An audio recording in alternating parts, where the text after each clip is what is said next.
Miguel Castricione. I've been playing Guitar Hero 3 for about 1 year now. So, about a year. Yung first games ko so far, panalo ko. Yan. So, hopefully manalo pa ulit ako sa susunod.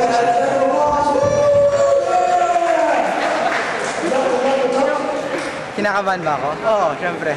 Sobra. Kasi mga galing yung mga kalaban. I'm Luis Velez.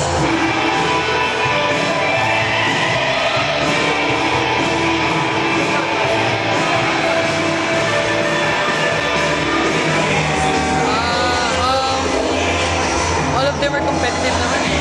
I just follow what I practice, follow the tips that I get, and I just pull them off.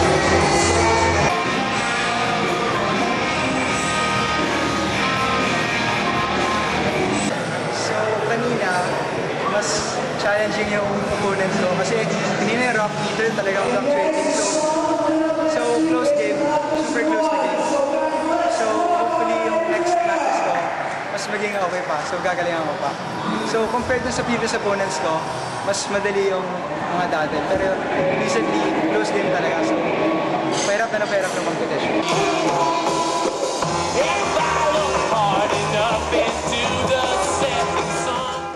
I won silver sa Asian Championships. New Zealand got first.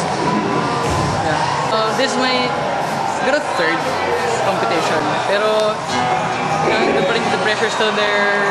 Wala, hindi naman talaga confidence eh. Practice. Kasi nowadays, I play other games eh. Pero narinig ko yung WCG League. I practice siguro mga an hour per day. Para to refresh when I practice ng Asian Championships.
Hindi ko makapaniwala. Second place ako. Yes! So, ang kalaban ko si Luis. Siya yung second place din sa World Cyber Games Asia. So, magaling talaga siya. So, ang advice ko sa mga gustong sumali sa mga ganitong klaseng competitions is just practice. And dun kasi lalabas talaga yung skill nyo. Dun sa competition na talaga actually. So, thankful ako talaga nanalo ako second place. I didn't really expect it.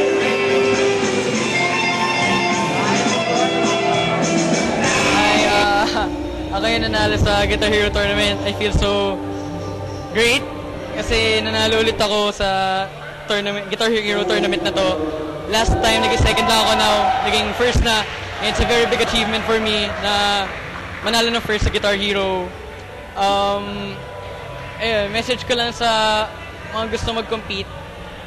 Mag-compete kayo kasi hindi nyo rin alam kung gaano kayo kagaling. Kung mag-isa lang kayo naglalaro. Pag sumali kayo ng mga tournament, dun nyo mabibase kung ano yung rank nyo, kung ano yung skill nyo compared to other players. And who knows, baka pati kayo manalo rin.